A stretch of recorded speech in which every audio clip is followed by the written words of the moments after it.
All right. Everyone, those who are attending this webinar, welcome to the live broadcast of the MissionWary podcast.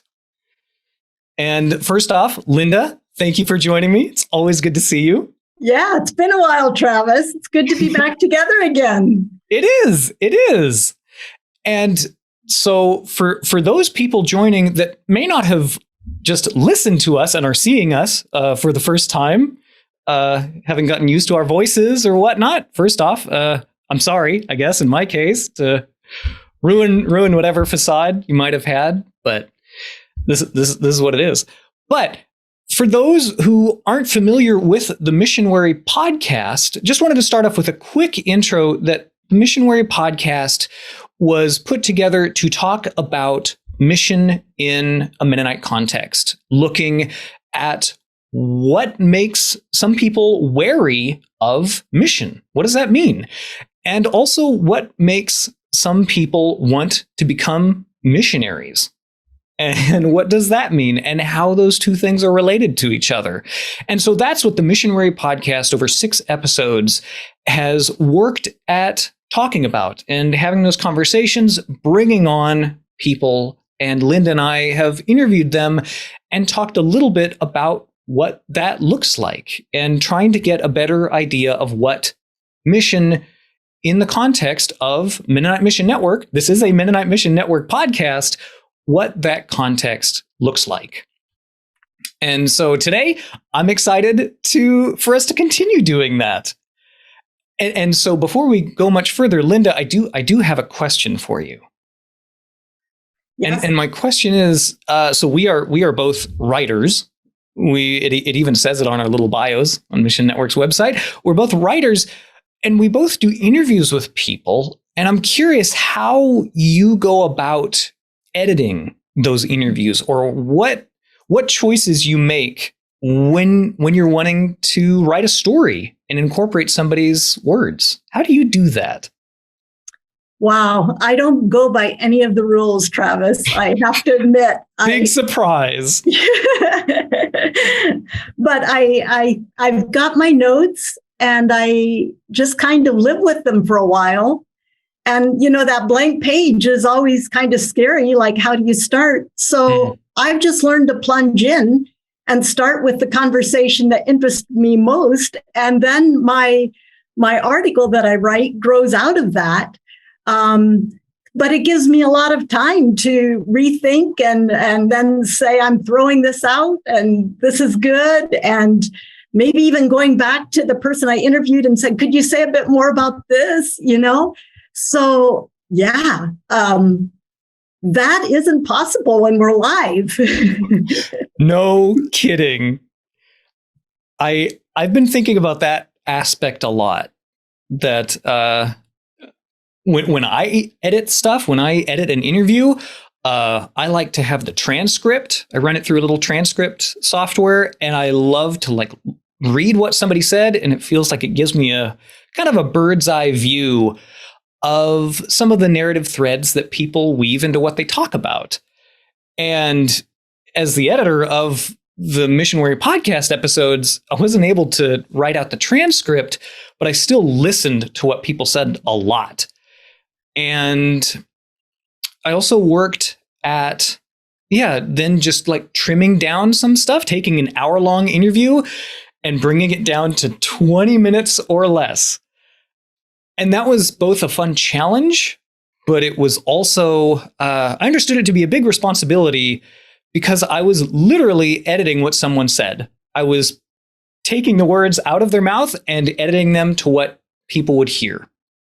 And so what people would understand that this person said passed through me first, which is a big responsibility. And it also holds a lot of power in a real way. And there was part of me that appreciated that because it's easy to kind of organize stuff together.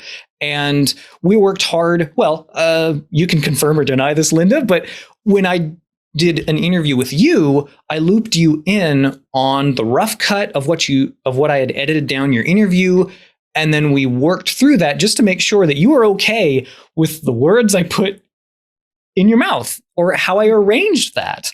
Mm-hmm. Yeah. And so that was something that I appreciated about working with the podcast. Also makes me a little bit nervous now because that's not going to happen because this is a live episode and that aspect of editing is out the window. At our prep meeting, I'm not even getting the separate files. I wanted to, and I said, no, I'm not going to edit this because that goes against the point.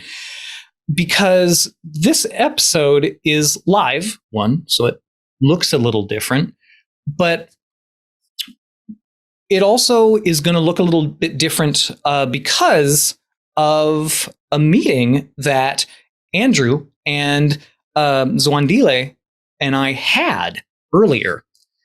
And I originally came into that meeting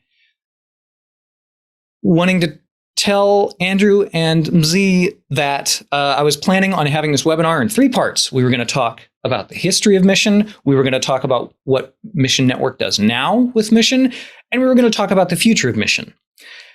And in going with that conversation, Mzi pushed back on that a little bit. And we can talk about this later on in this episode, but I'm really grateful that he did so. He pushed back and he said, well, there's power dynamics in mission, often a power imbalance of people who have power and people who don't. But in this webinar, I'm also seeing a power imbalance between the hosts who set up the questions and invite the interviewees on and have them talk a little bit and then send them away. And then the hosts, Linda and I, 2 white North Americans, take what the interviewees say and we kind of work through it on our own without the interviewees' input anymore. And frankly, that kind of knocked me on my butt because I had not thought about that before. Way to go, Mzi.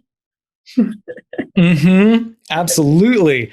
And so I'm really grateful for that. And that's why this live episode is going to look a little bit different, because from here on out, we're going to open up the floor to our special guests, Mzi and Andrew, and have them work through with Linda and I about what we're going to talk about. And they're going to stay with us through the end of this webinar.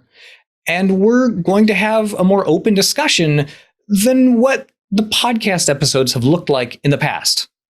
And so I'm excited to get this ball rolling and see where it takes us. And we'll also have 3 video interviews with some Mission Network partners and an international alumni of Mission Network talking about how they see mission in their context, because we wanted to get their voices in this webinar as well, even if they weren't able to be here during this live time.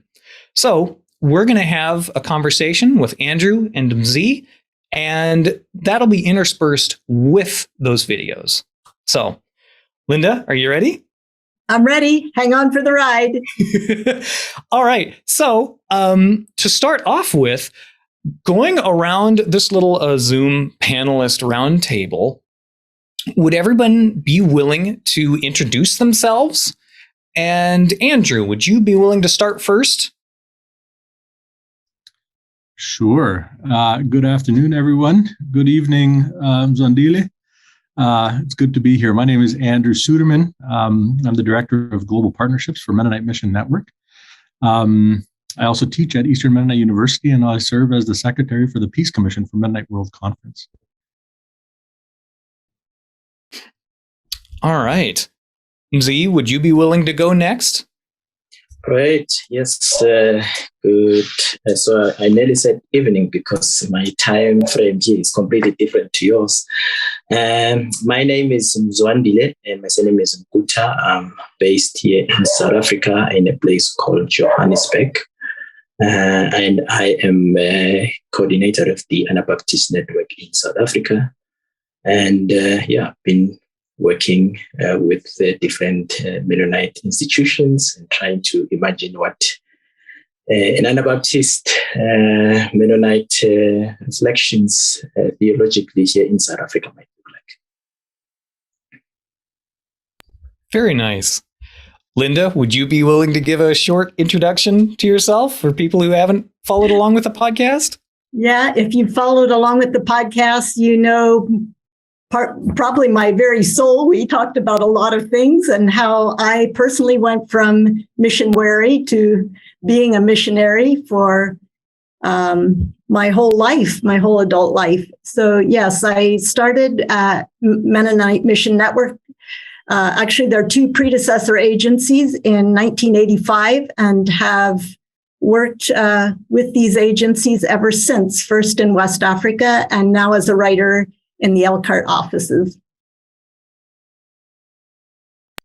All right. And I guess I'm the last person to go. And my name is Travis Dirksen, and I work out of the Newton, Kansas Mission Network office. And I'm a writer and multimedia person with Mission Network. And so that means I get to talk to people and help them share stories of what God is doing in the world, whether that's through writing, whether that's through video, or photos, or whether that's through podcast things like this. And I really enjoy it. So coming into our conversation, I'm wondering, in past episodes, it's been helpful to kind of establish a bit of a baseline looking at mission, especially in a historical context. And that helps give an idea of why some people might be and arguably should be wary of mission. And I was wondering, Andrew, if you would be willing to help bring all of us to a bit of a common understanding, a little bit up to speed with some of that historical aspect of the union of mission and empire, and what that looks like. Yeah, that's a very good question. It's a very broad question. Obviously, it has very deep historical roots. I think one of the things, kind of listening to Linda talk and share about some of her experience. I grew up as a missionary kid in Latin America and lived for over 10 years in different countries in Latin America. And moving back to North America was a very difficult time. And I went through some personal struggles in wrestling with that idea of what my parents were involved in and what we as a family were involved in, to the point where I swore I would never, ever participate in anything that would kind of hint at Mennonite mission at all, or just mission as such. And so I was had a lot of skepticism towards the whole kind of what was known or seen as that mission endeavor. And that's precisely part of that historical kind of element, is that there's this element of understanding mission as an endeavor, of what we are trying to do and what we try to do to others. And there's a long, long history where that has been the case, and has led to a significant history of what I would describe as violent missiology, a violent form of mission and missionary practice. And really, one has to go back almost 1,700 years in order to try to better understand how this came about and why this became a reality. During the time of Constantine, when Constantine became converted, and through Constantine, the Roman Empire and the church became kind of amalgamated. There was this kind of marriage that took place between the church and empire. Through that whole process, with the assumption that now they are both working together, hand in glove, toward a common purpose, a division of labor emerged. Right? They didn't have to do the same things now that they were working as a team. And so the empire, for example, focused and took care of the social or the political, right? Whereas the church focused more on the spiritual and the individual health of its citizens, recognizing how later on in the 4th century, Christianity became the official religion of the Roman Empire. And so it was assumed that everybody within the empire was Christian or ought to be Christian. And so the church's main role during this kind of transition, the church's main role was to focus on the spiritual health of its citizens within the empire. And because of this division of labor, and now that they're working hand in glove with the empire, they didn't have to worry about what was outside of the empire. And so mission as such became the tool, or became the expression of the empire as the empire itself. And so mission became equated with conquest. Mission became equated with, later on, with colonization. Mission became equated with the participation or the action of the empire, and how the empire related to other actors outside of its empire. And when the empire went and conquered, when the empire went and subjugated its people, then the church's job was to try to find ways of being able to either convert or to work at the spiritual health of those who are now part of the empire.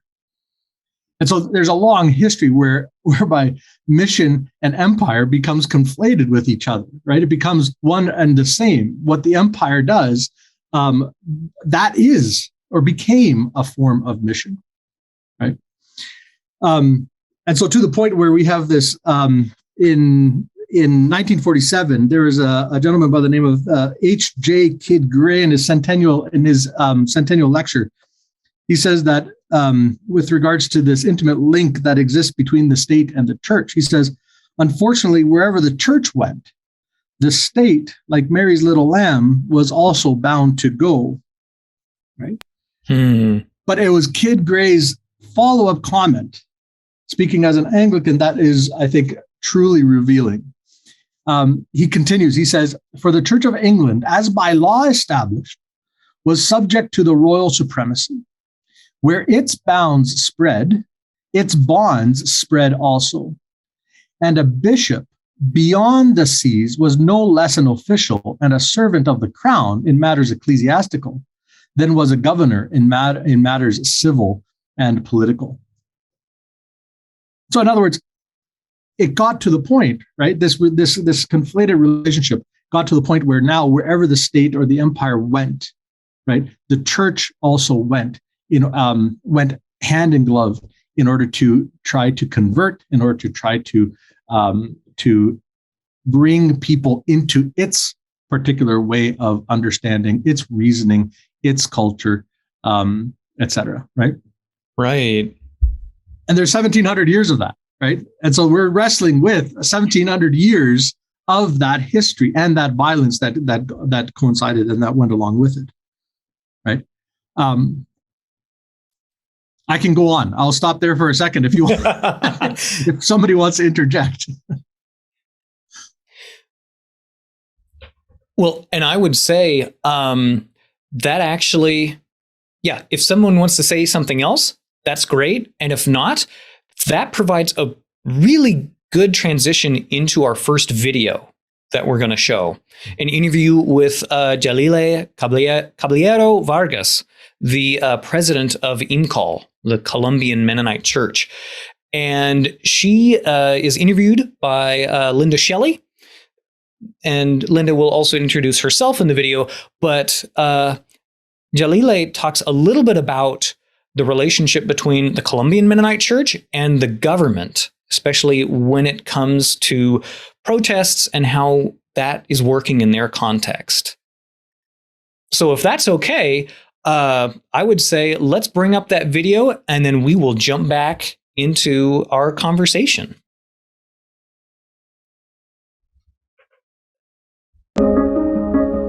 Greetings, my name is Linda Shelley and I work as Area Administrator for Latin America with Mennonite Mission Network. We partner closely with the Colombian Mennonite Church, Iglesia, Cristiana, Menonita de Colombia, known as IMCOL. And we invited Yalile Caballero to share with us today about the mission of the church, focusing on the justice and peace work in relation to the recent strikes in Colombia and also their creation care work. Yalile chose as a background the church office in Bogota that the youth recently painted. There's some words that you can't quite read, and those words are no more arms, peace comes from the heart, and the peace of God surpasses understanding. The youth painted these words on the church office building. I will share the video now, and we'll be interpreting for Yalile. Bendiciones a todos y a todas. Mi nombre es Yalile Caballero Vargas. Blessings to everyone. My name is Yalile Caballero Vargas. And at this moment, I'm in transition, turning over the presidency of the Colombian Mennonite Church. I have been serving in this role for the past 6 years, 2 periods of 3 years each. And I was invited at this moment to share with you our experience in the work of the church in the building of peace in Colombia, specifically in 2 areas that we've been involved in during these past years.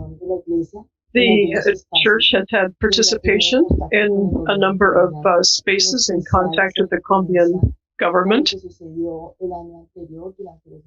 and especially this last year during the protests in May and June. These protests were because of the tax reform laws that the government proposed. These were taxes that would really impact the economy of the people of Colombia. And as a church, since the year 2015, we've had the opportunity to participate in the area of freedom of worship with the government, and this has made it possible for us to be present in these spaces and to be clear about our position as a church. Something that was really uncomfortable for me was that the churches in general signed a declaration strengthening what the government was doing in response to these protests. And the Mennonite Church of Colombia was very clear that we as a church are not in agreement in what the government is doing, how they're treating the citizens in these protests, and the way in which they were taking away the rights of the people in these protests. And at the same time, we as a church don't know how the government is fulfilling the accords that were signed for the building of peace. And the church has always been pointed out to a certain extent, threatened by groups at the margin of the law. And we, even so, continue maintaining a posture that we need to speak up for justice and to work at the building of justice and peace. And so in this area, we as a church, as a national church, the Mennonite Church made very clear that we were not in agreement with the way that the government was responding to these protests, and also not the falsehoods of the government, where they have not fulfilled the agreements of the peace accords in Havana, and especially the way that the previous government had established the follow-up. And another thing that's very important to us during this time is the care, to strengthen and to recover the land. It seems to us that climate change is a process that is very difficult, that we're not aware of how, even from our own practices, we're contributing to this, our economic practices. And so the church, since last year and this year, is working with local projects that are trying to raise our awareness to understand how economically we are contributing to these disadvantages for our environment. And also how in our practices we can diminish this impact so that we can help instead. And so from the Bible, from Genesis, to be able to see how we are stewards of the land and to take up these commitments, these responsibilities, and in some way then to be able to raise awareness in this generation that the decisions that we make, as much personally as well as as society and politically, can contribute to radical changes in the recovery of the environment. And we know it doesn't depend a lot on us. There's great political and economic interests, but we want to, at least as a church, take up our responsibility, our calling, to do the little that we can, or the very much that we can. And so this is something that we are doing at this time from our local churches. All right. So going from that, first off, Andrew, thank you for giving a little bit of that background of 1,700 years worth of history condensed down into, I didn't look at the clock, but I think 5 minutes. That's very impressive. Thank you, first off. But going with that, I'm wondering if we can move into a time of talking a little bit about, with that history of mission in mind, with all that background, what are some of the complexities of unpacking mission, of looking at that in a South African context?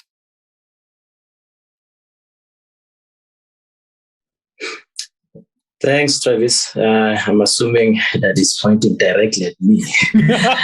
Other people can answer too, but I feel like you would have more to say on that. Yeah, no, of course. There are those who stayed in South Africa before in this space. So I'm assuming I don't want to make that kind of an assumption. But yeah, and I appreciate even the Colombian reflection just now. And I think you're right. So we can't talk about mission in South Africa currently without making reference to the past.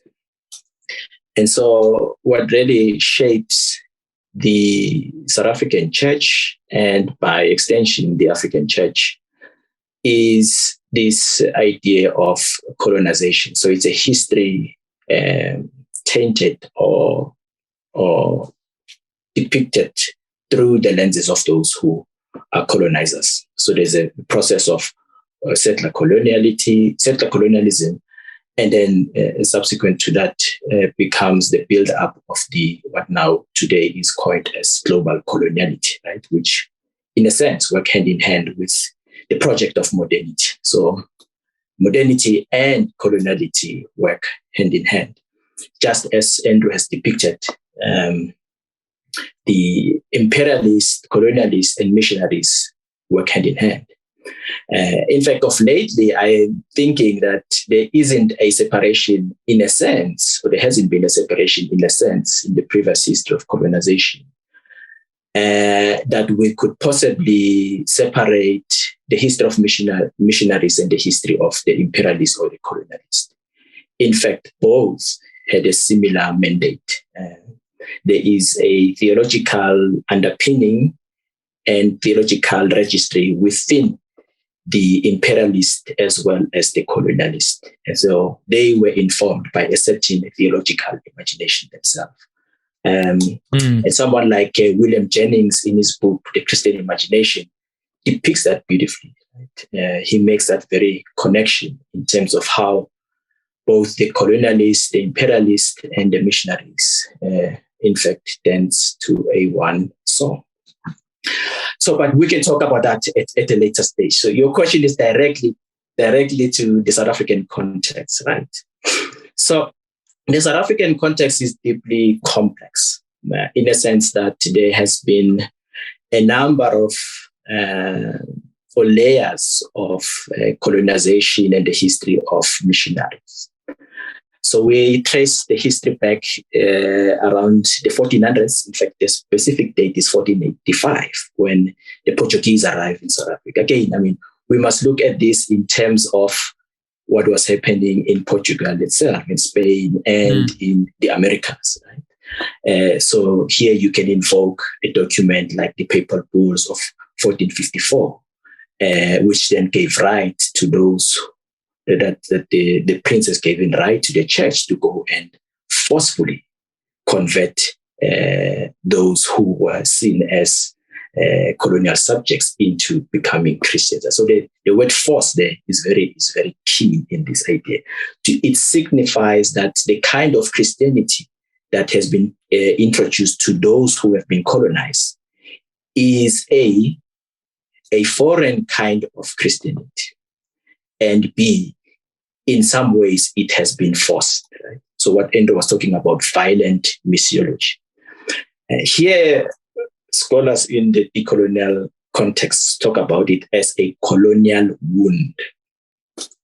So I have this in me, a kind of Christianity that is impacted by a story of colonization. So what does that mean for someone like me in South Africa, who has been shaped by a Christianity informed by coloniality? It means that there's a level of woundedness in my Christian imagination.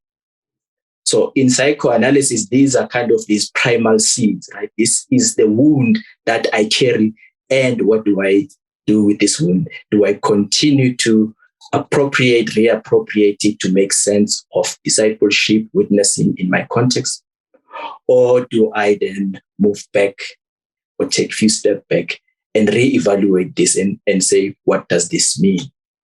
Right. So I talk about the complexities of Christian identities in South Africa, which almost all of it has been influenced by the narrative of colonization.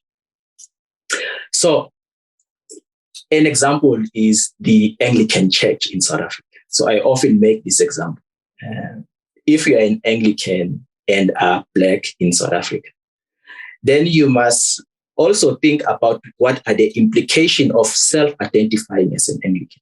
The very name Anglo already signifies a certain tradition, a certain ethnic group, right? It's English. And again, to trace the history of Anglican Church, that we know that those who belong to that church were first and foremost citizens of a particular state.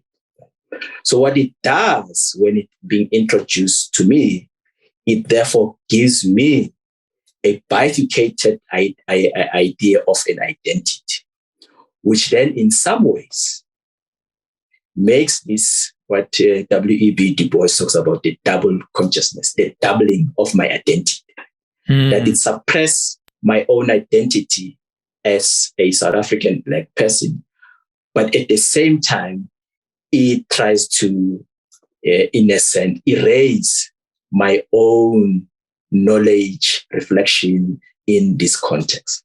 So there's a complexity in terms of how those who have benefited, and I use the word benefited very reluctantly here, from this kind of Christianity. What does that mean? So I mentioned that in South Africa, there's a first layer is the 1400s, when the Portuguese arrived with Vasco da Gama and Bartolomé Dias, and then 1652, which becomes a very a central date for those who trace back the history of colonization in South Africa through the Dutch, led by Jan van Riebeeck. And then the third tier then will be the 1820, when the British arrived in South Africa. So you could see here, Portuguese, Dutch, and the British, right? So you can imagine what kind of Christian imagination that we have to then begin to practice, to embody, to witness. It becomes a very complicated history.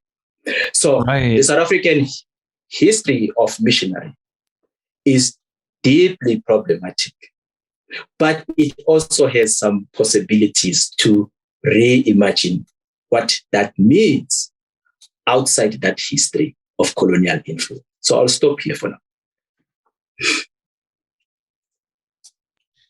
Well, if I could just jump in and add one more thing to what Mziwandile was saying with regards to the Anglican Church in the South African context. So for those who didn't know, I had the opportunity to live for 7 years in South Africa and learned an awful lot.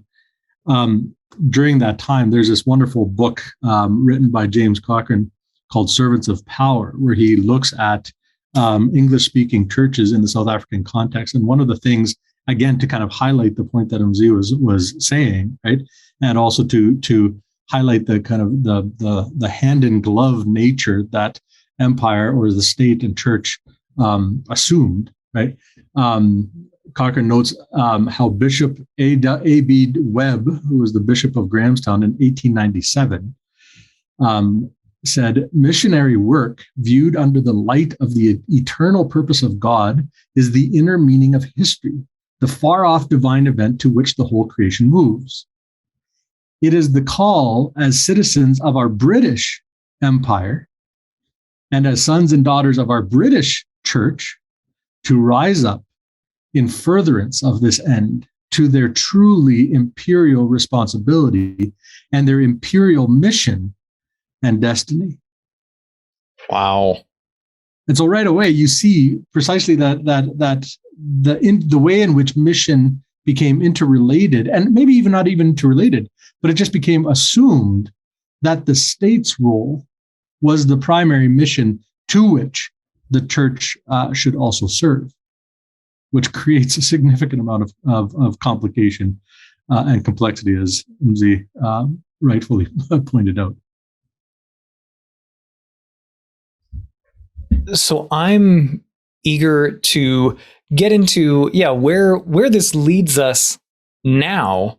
I'm also wondering if it's a okay point, if we could show one more video that we have, an interview with Willi Hugo Pérez, the president of SEMILLA, the Latin American Anabaptist Seminary.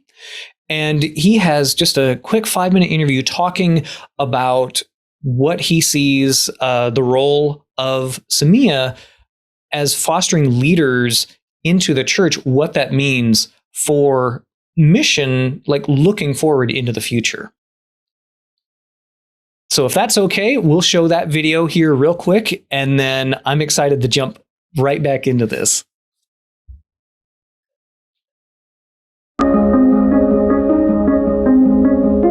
My name is Willi Hugo Pérez. I live in Guatemala City. I am from Guatemala. And at this moment, I am working as president of the Latin American Anabaptist Seminary, SEMILLA.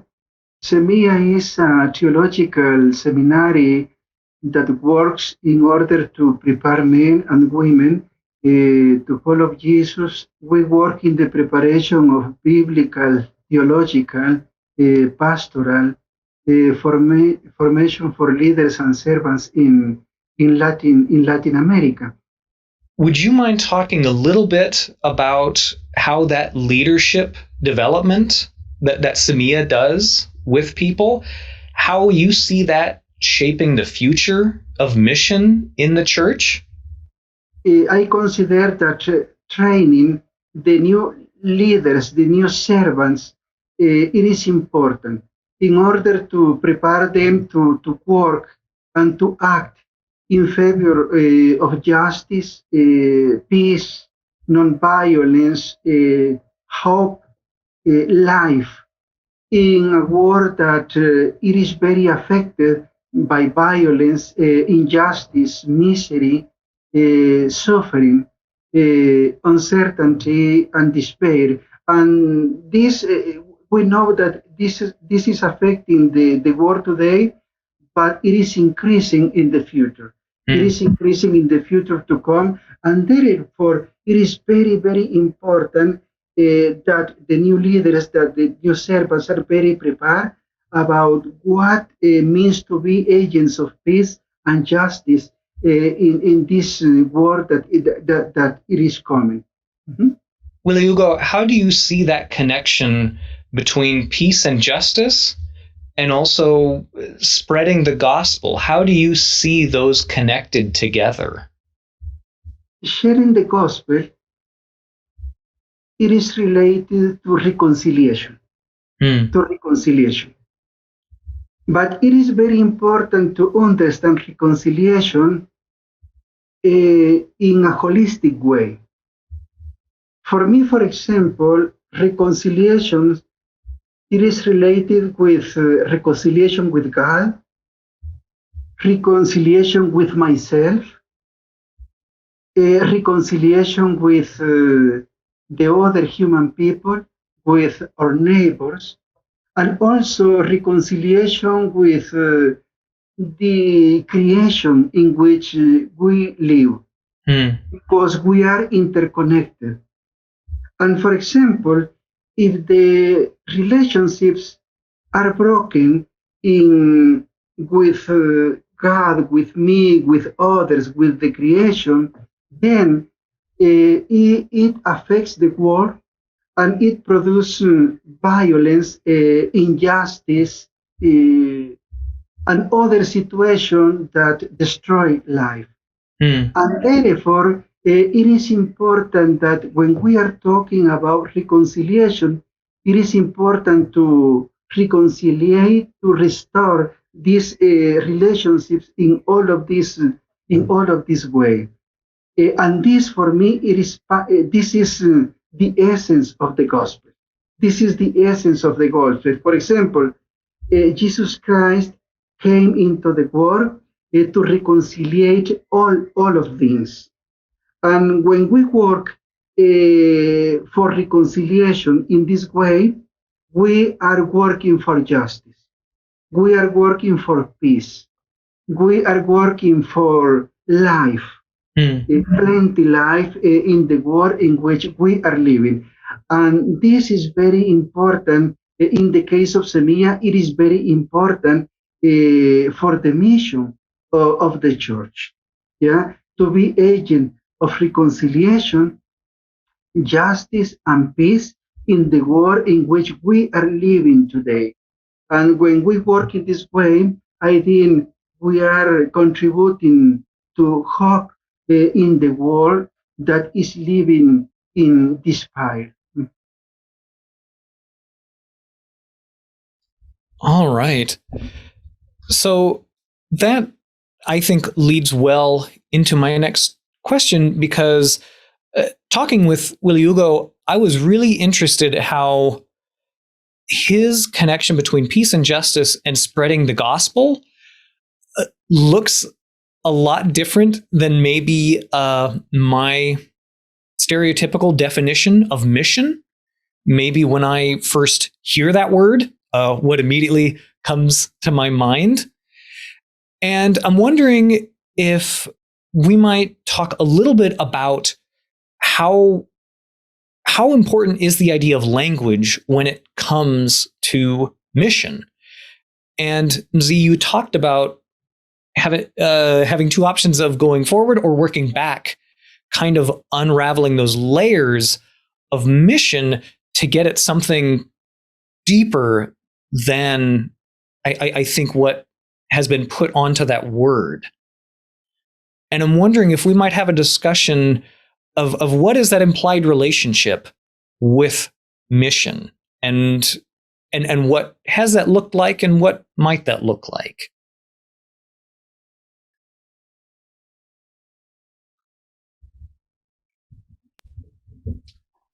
Well, thanks, Travis. And again, thanks to the previous reflection. Interesting that the two videos are coming from Latin America, right?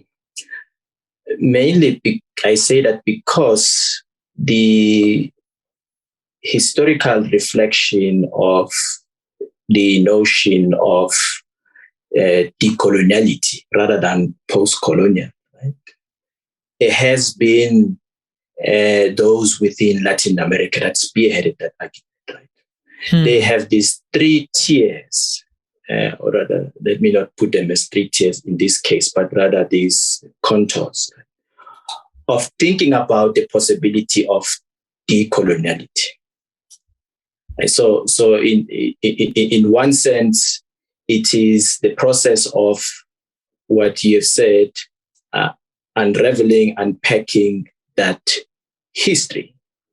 And for them, unraveling and unpacking that history requires this D aspect, right? The process of decolonization. And in the process of decolonization, they put in these contours. One of them is the coloniality of knowledge, the coloniality of being, and the coloniality of power. So in a sense, this can be brought into conversation with other contexts, right, such as Africa, Asia, and other places. But I think their language, their lexical imagination, now we're speaking about language, is extremely important, because what then it does, it at least gives us an idea of what this decolonial deconstruction might mean, right? It means it first starts with a being that has been formed into a colonial being, right? A colonial subject. Sylvia Winter, another Jamaican scholar, would call it an imperial man, right? Which is this over-exaggerated understanding of what a human being is. And a human being is not in the image of God in this sense, if you are influenced by colonization. It is a human being in the image of an imperial man, such that we then mimic that imperial man. I speak English to you now because I've been colonized by the British.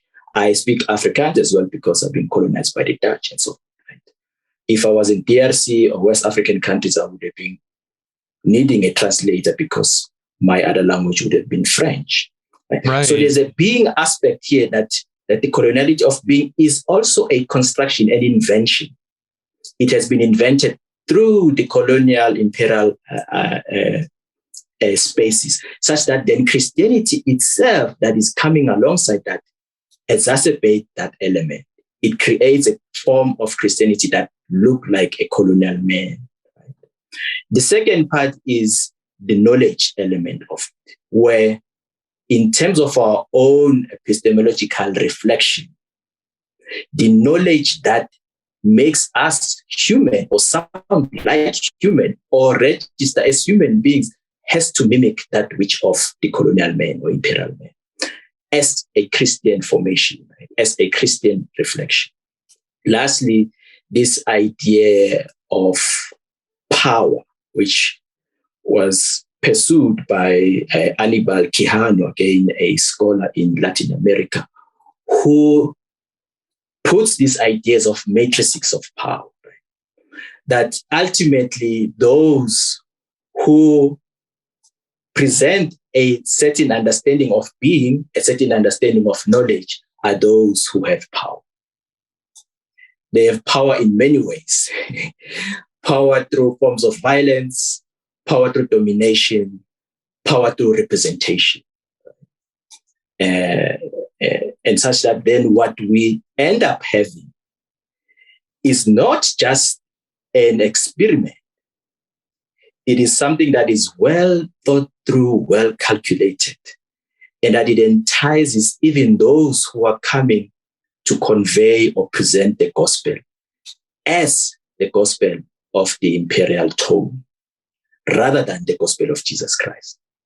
So again, if we had more time, I would engage on the issue of reconciliation and what are the implications of that, said by the previous speaker. In a South African context, again, there's a big concept of that idea of reconciliation. And it is a very contested concept. So it is contested because of these historical depictions that I've just made. Reconciliation means something to others. It means something to other groups of people. Right. So the idea, therefore, is that we are in this polarized, divided world or country called South Africa that is trying to make sense of its previous history into now and imagining the future of what kind of Christianity is or what kind of Christianity might South Africans embody as they walk alongside other brothers and sisters around the globe? That, I think, for me, is a key question that we ought to dwell in and spend considerable amount of time and resources thinking about it. And this will, in a sense, rewrite this history of those who are coming in by depicting us with a different image, but also those who are coming in disguising in a new language, right? The new language of development, the new language of partnership and so forth, which hides behind their agenda, which hides their agenda. Right? So by saying we're developing new language, it doesn't necessarily mean it is a change of praxis. Because it is still referring to that colonial idea of being and of knowledge and of power, right? Yeah. And there hasn't been much work done to think about those contours, right? Being, knowledge, and power. It just comes in and assumes that by introducing new grammar, we are therefore developing new imagination. But in our case, and some others from other global South contexts might say something different, but in our case in South Africa, we sense that the new grammar is a new way of advancing a new kind of colonization, neo-colonialism or neo-missionarism, right? Where those contours still remain. So I'm interested in not just introducing new grammar. I'm interested in saying, what does partnership mean in terms of making new ways or new modes of relationality, new modes of knowing each other, new modes of getting along and working alongside as we envision, imagine God's world together, rather than those coming in under these new grammars of maybe partnership, if I may use that term. But what they're really doing is to, in a sense, continue with this legacy of Christianity that, or missionary that is informed by colonization in many ways. So I'm very much skeptical in new grammars, doing new grammars introducing new ways of living, or new grammars, in a sense, a disguise of continuing with this idea of neo-colonialism. Because if it's just building on that foundation that's been work to be laid for the last 1700 years, then you're not building in a new place. That is just building off the same thing. Precisely. Yeah. So there isn't any sort of seriousness of taking that whole process of decolonization, right? So, I mean, nowadays, everyone talks about decolonization everywhere, right? There's papers written on decolonization that. But I think there isn't any seriousness of really rigorously thinking and writing about that decolonization, right? And even those who are practicing, assuming to be practicing this, they're still continuing to speak on behalf of rather than speaking with, right?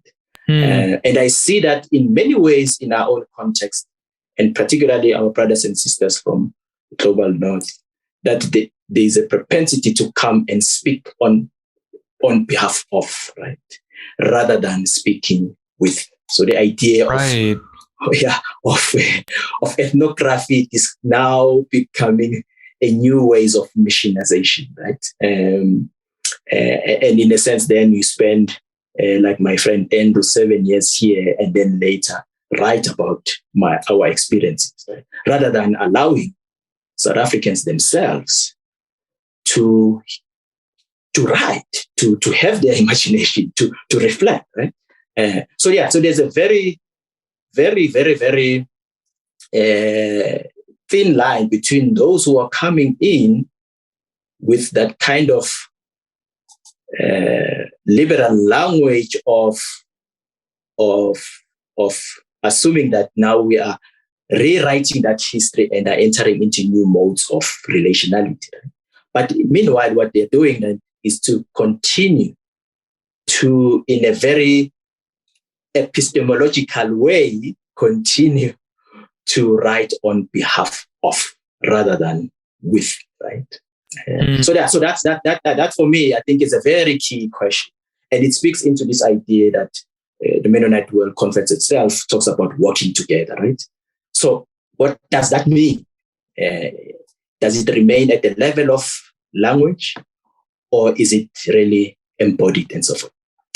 I apologize. You keep on invoking me, so I see that I'm talking a lot, so I don't want to have this monopolized and so forth. No, please don't apologize. I find this really, really interesting, and this is helpful for me to get that idea. And I think, talking about it in layers and just, it feels like it's almost hard to wrap my mind around, because so much of that has been kind of my basis for understanding mission, and like peeling back those layers makes me wonder, like, I may not necessarily know what that looks like below. Yeah, I would say touche, Mzi. I mean, Mission Network, we love partnership. I mean, look at Andrew's title, Director of Global Partnerships. And I think it's aspirational. Like, we want to keep reminding ourselves to do it differently. But I think we've got a whole nother webinar on where do we start, to not have language mask the old ways of doing mission. So thank you for that very thought-provoking response. And if I can add just one more piece to the puzzle, as it were, one of the things that becomes, everything that Mzi says is amen and amen. This is precisely the type of thinking, this is precisely the type of reflection that we need to do, that we need to participate in. But we can't do it on our own, and we can't do it kind of in our own kind of silos or whatnot. And this is where, for example, Brian Stevenson, the author of Just Mercy, he talks about the necessity to be in proximity with. And I think that's where that's precisely like the relationship that Mzi and I have, and we've had for the last 13 years, right? It's exploring these concepts, deconstructing what needs to be deconstructed, and seeking to embody and try to find ways of embodying while we're questioning, right? Even while we're questioning and exploring and whatnot, that already assumes a posture. It already assumes a particular form of embodiment. And that embodiment is made possible, I think, when there is proximity with those who can help us understand that, with those who can journey or who journey with us. And I think that's one of the pieces that I think is essential, is learning how to walk with, Mzi mentioned this several times, right? This walking with others, in order to better understand, better hear. And we can only do that when we're in proximity with others. Right. Well, and this is another great segue. I wish I planned these things, but this actually segues really well into our third and final video interview that we have with Diana Cruz, who is a MCC worker in Bolivia, but is also an International Mission Network alum. She and her husband, Felipe, worked for 3 years in Benin with La Casa Grande, which is a partner of Mission Network. And even now that I'm saying that word is still worth examining, but I think what she says about what that partnership looks like will give a better idea to the deeper meaning of that than I could give. So I'd say if we're okay at this point, bringing up that video and then jumping back into this conversation.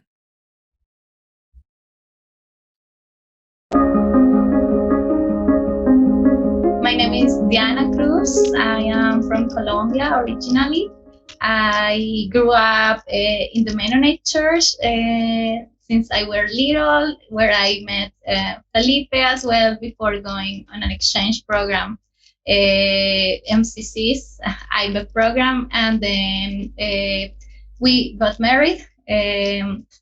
And then we went to serve in 2018 for 3 years in Benin, West Africa, in an organization called La Casa Grande.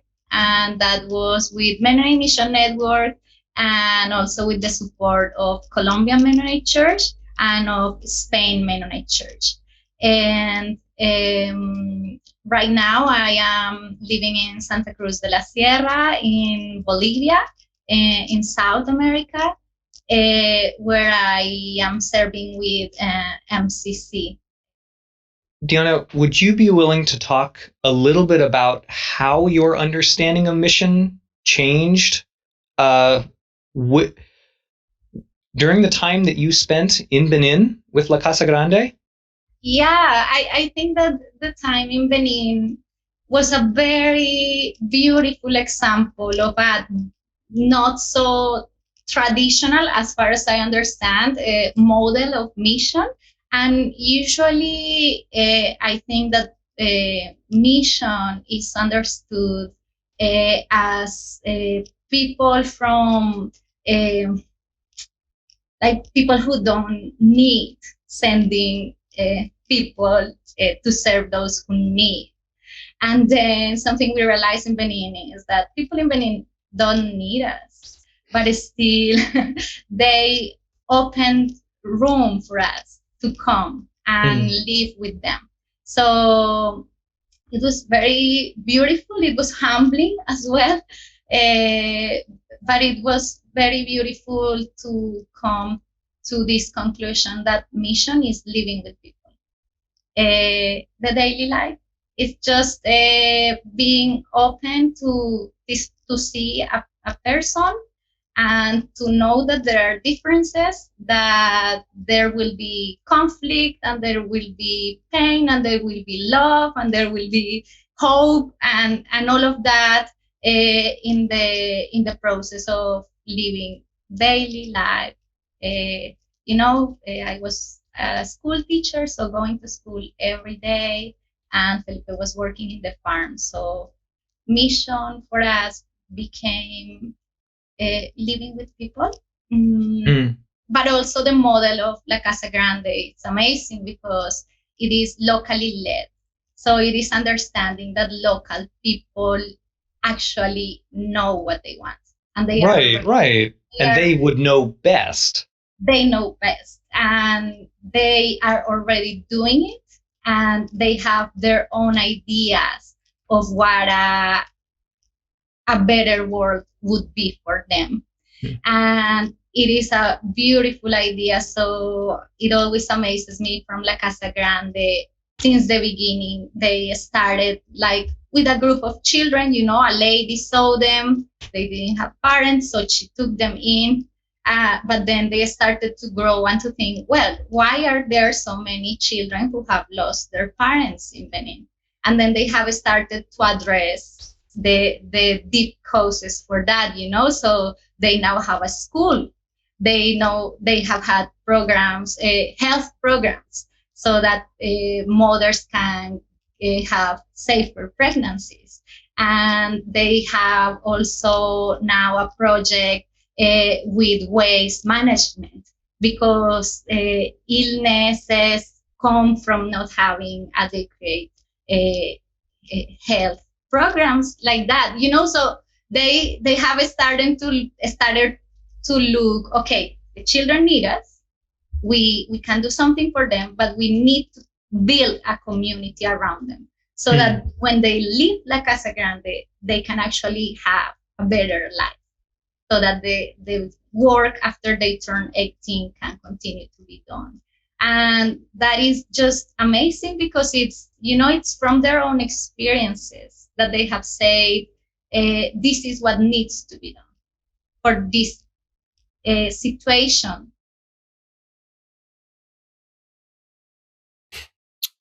All right. So what I really appreciate about that is that even if Diana said it in a little way, what she talked about where mission for her became living with people feels very close to the idea of mission in being proximity with people. I mean, in a very literal sense. And I'm curious, another question I would have for this group is, when we look at the power imbalance that has been ingrained in mission for 1700 years, how can that be reimagined? Or how can, when you pull back the layers, how can mission be reinterpreted? And what can that look like?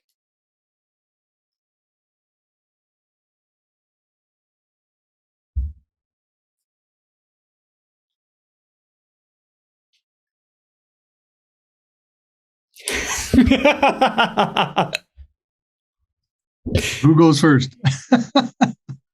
I feel like I've been talking quite a lot, so I need to hear other people.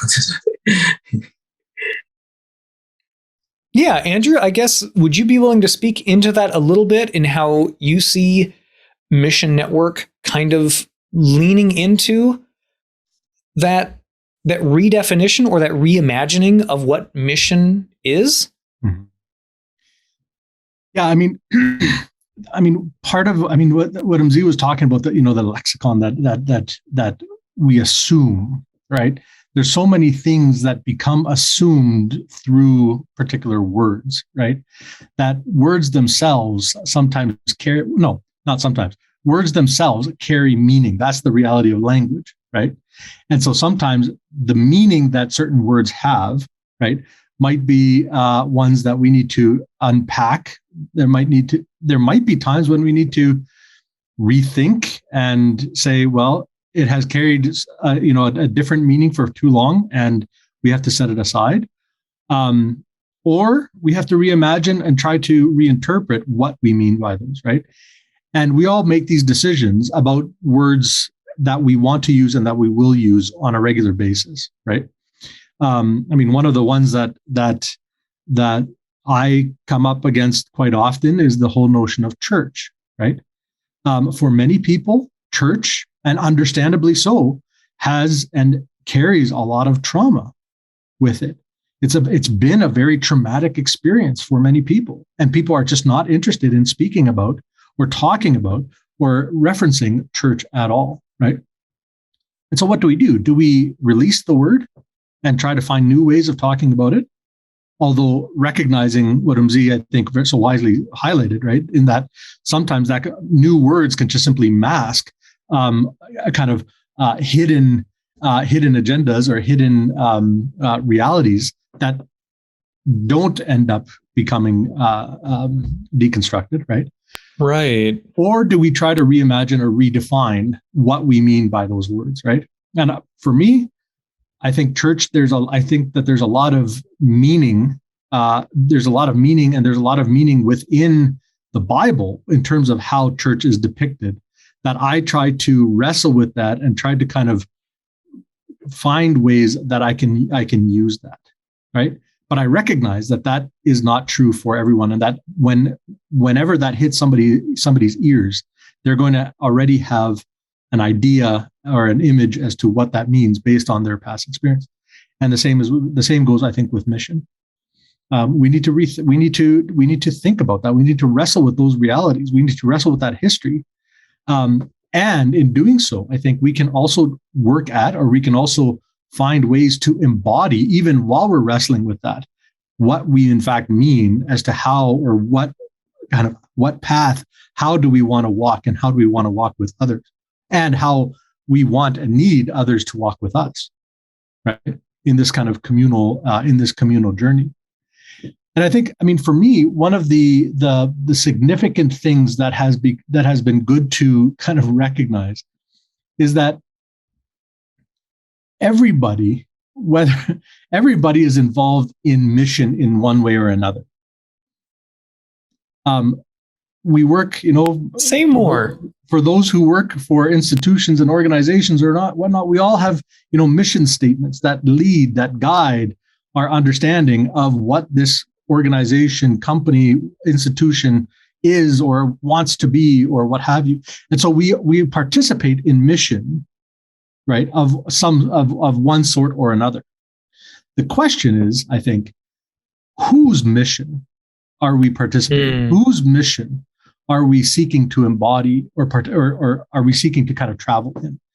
And so that's where in the 20th century, for example, some missiologists, they introduced this idea or this notion of the missio Dei, God's mission, right?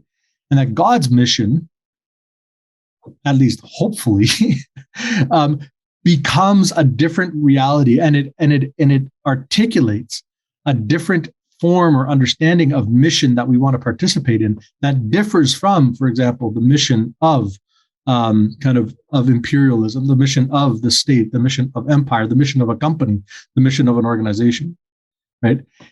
And that already, in my mind, differentiates, or it begs the question as to whose mission we're participating in, and that therefore invites us to reflect on how are we participating in that mission as opposed to the mission of another entity, right? Right. That leads to some, I think, fruitful exploration, some fruitful reimagining, some fruitful discussion, and hopefully fruitful path forward in how we walk in proximity with others.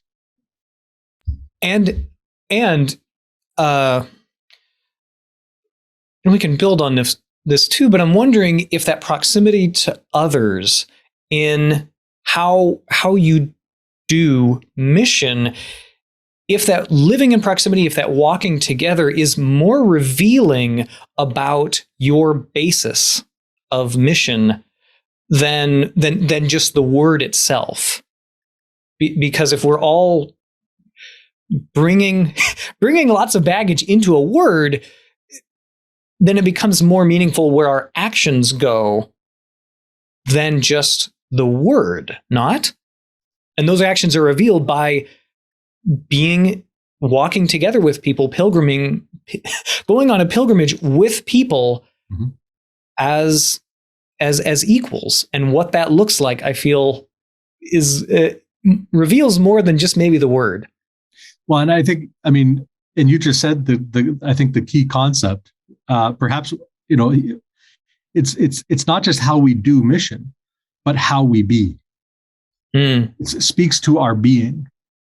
And ultimately, who do we want to be? Or rather, where do we understand, or what do we understand as the foundation of our being, right? And this, for example, for myself and from my experience, and this is what I learned. One of the significant learning lessons that I learned from our time in South Africa is this whole notion of Ubuntu, this understanding of I am because you are, this understanding of community and this communal formation, right? Which speaks to this whole notion of our being is intertwined, right? And Desmond Tutu, and I bring his name with sadness, knowing that he passed away just this past year. But he has these intense blue eyes that he would just look at people and like, and your humanity is bound with mine and mine with yours. And he had this intensity, right? But he talks about this, the way in which our beings are intertwined, right? And it's precisely this notion of Ubuntu that highlights this and allows us to recognize that intertwined nature, right, of our being. And it's when we are intertwined with others that we then pay attention to others. We then pay attention to the suffering of others. And when we recognize that others are suffering or that we are suffering, we start asking, well, why are they? And am I participating or am I causing that suffering? Right? It begs us to reflect more in terms of how we relate to each other when we recognize that we're intertwined. Now I'm going to start preaching, so I'm going to stop here for a second. Amen. And if I may jump in, please. I think also it's important to say part of my reflection is recognizing or identifying a particular kind of mission, right? That has historically is influenced, or in some ways, this idea of being imbricated with colonial history. So that's the kind of mission I'm talking about. So it has always serves the voice of those in power. So it brings also a certain kind of Christianity to me, which then makes me not sound like myself, but sound like someone else. Right? Right. So it becomes a foreign kind of Christianity in it. So that it doesn't mean that there hasn't been any expressions of attempting to speak what Andrew has identified as a God's mission. So there is God's mission. There is this mission which says it is speaking on behalf of God, but in a sense, it is speaking on behalf of power, of knowledge domination, of a particular way of being, right? So that I think it's important for me to frame it that way, because I'm highlighting that problematization because it is the one that brings in the wariness in missionary, right? So the very same name of this podcast has included this idea of wary. And I'm trying to say that which brings that wariness is precisely this kind of mission work, which we have seen in many places in the continent, in the continent that I reside in, and in not too far from where my Christian formation comes from as well. Right? So I can, as a human being, say the understanding of Christianity that I have is predominantly very much coming from foreign concepts. I need to read all these foreign theologians and so forth, and I need to make sense of them in my own context. And so the issue is to say, how do I then begin to identify those who speak within my own context and begin then to theologize with them in that fashion? I'm not negating those who have introduced me to this form of Christianity, but I'm hoping to do that accompaniment. But I'm also hoping to reveal that kind of distortion as well that has been presented to me, right? So again, another element now recently, I also say, well, there is no such thing as Christianity in a singular sense, right? There are Christianities in a plural sense. There's a version of Christianity from North America. There's a version of Christianity from Latin America, from Asia, from Africa. And in Africa, it's broad. We have 52 countries. So that Christianity must be diverse. It must be colored by different lived experiences, languages, and so forth. And that's what makes it much more beautiful. So I'm yearning for that. And that for me is a process of decolonization. And decolonization, by the way, is an invitation to dialogue. It's not a way of saying away with this, but it is pointing out some of those limitations and problems, but also saying, how do we then begin to imagine and dream together? So that's that for me, I think it's an important element. And just my last point, the issue of language. I think language in many ways is something we tend to make it very abstract, right? But it's very embodied. It comes from embodied concept, right? So these concepts are coming from lived experiences, and people identify that, and then they name that. So naming and language and so forth, I think is extremely crucial. So, and in many ways, some of things that have been named in absence of those that we tend to say we are going to journey with, I think is a limited understanding of naming. But what if naming in itself is an invitation for others to come as well and bring in their own names and their own imagination to enrich that experience, right? Such that the word church in itself has a variety of meanings, right? Not just a singular understanding of what church is, but it is colored by this very different understanding. And it's the same. I mean, you see this in the Greek word for church and the German word for church, right? There are differences. Why can't we also have a name for church from those from Asia, from Africa, and so forth? Right? It colors the whole process. It makes it much more richer than making it much more narrow. So language is, for me, language is very rich because language is not really abstract. It's embodied. It comes with those who are experiencing, expressing that, and are saying, we want to name this as something that is deeply resonate with us, deeply register in our hearts, and so forth. So, thanks. And I think, just to build off of that, I think that this is precisely what we in North America need more. We need to learn more. We need to hear more. We need to the opportunity to learn more and see the diversity that exists is something that can also help us see the world anew in a different way. And Gustavo Gutierrez talked about he would use this notion of conversion, right? And in this way, for example, this may be ways in which the North American Mennonite Church can be converted by different ways of seeing the world, by different expressions that have emerged of the Anabaptist Church around the world, and different experiences, right? And it's one that I think we desperately need. And that even using the word conversion feels like a bit of an inversion of what immediately pops into my head when I hear that. And that was Gutierrez's whole point.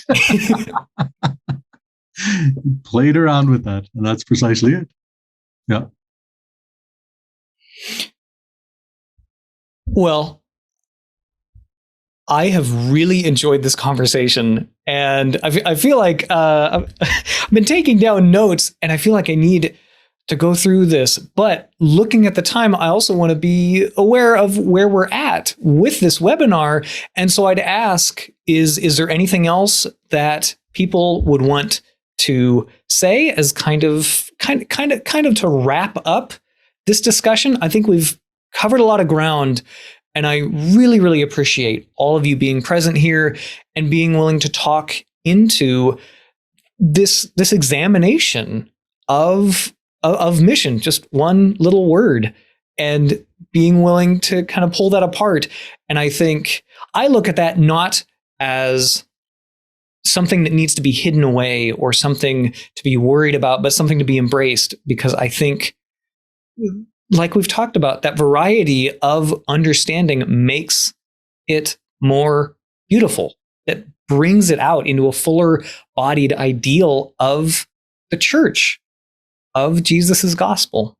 So, sorry, that is to say, if anybody has any closing kind of thoughts, I think now would be a good time to do that. Yeah, well, I was just going to say this has been so rich. I already told Mzi we need him for another whole webinar. But for me, it all kind of came together. The thing I want to take away was what you said, Mzi, decolonization is a call to dialogue. I think, I hope I got that right. That's what I wrote down.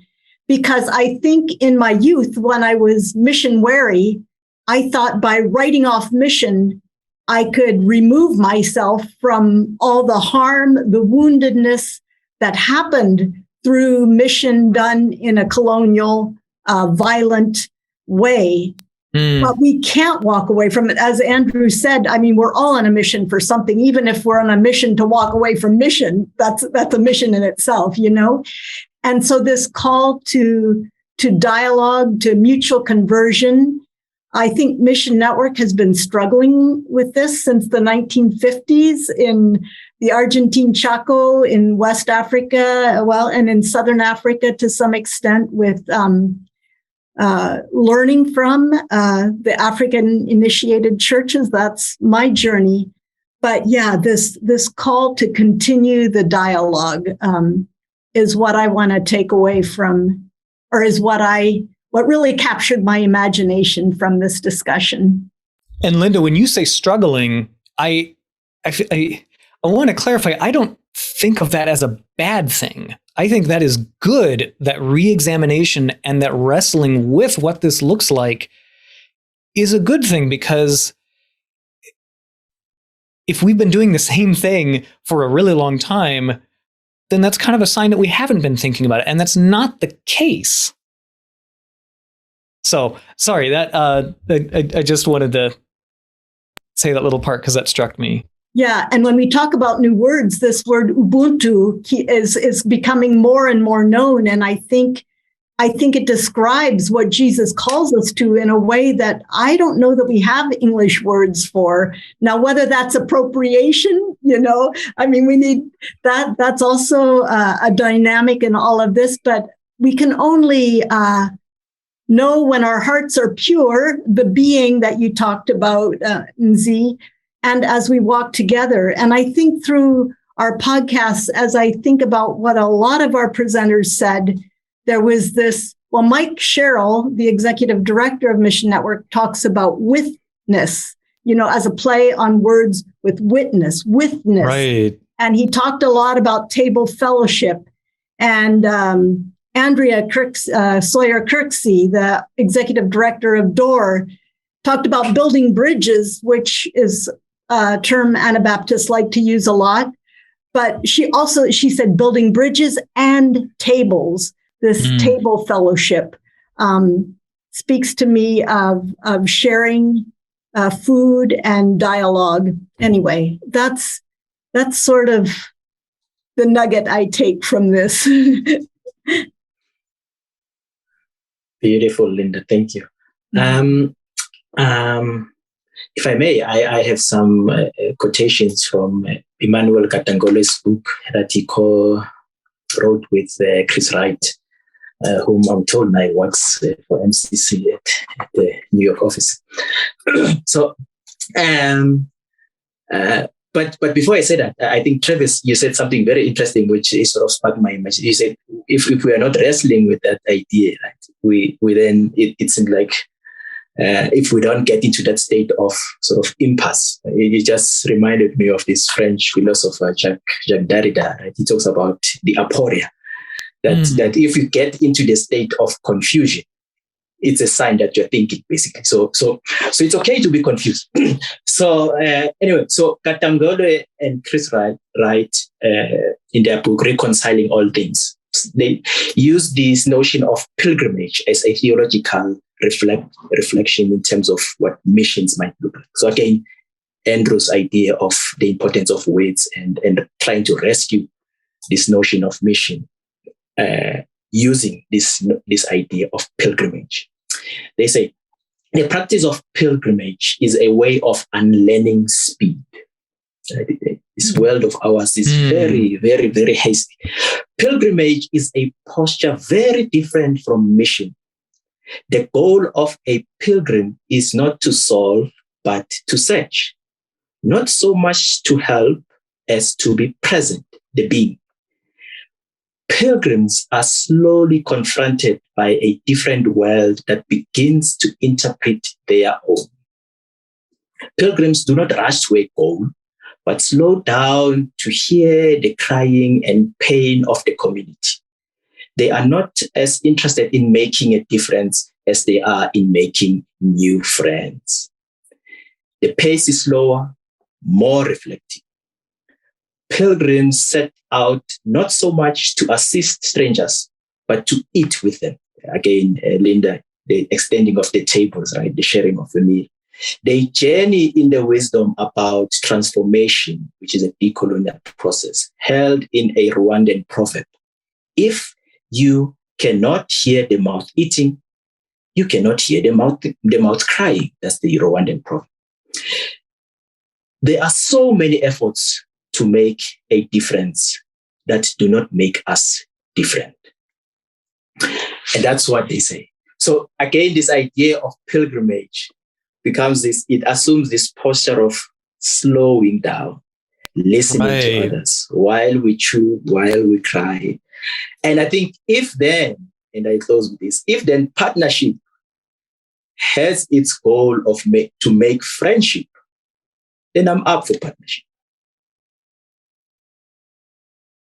Well, I don't know if we're going to get a better capper than that for this webinar. Mzi, thank you so much for sharing that.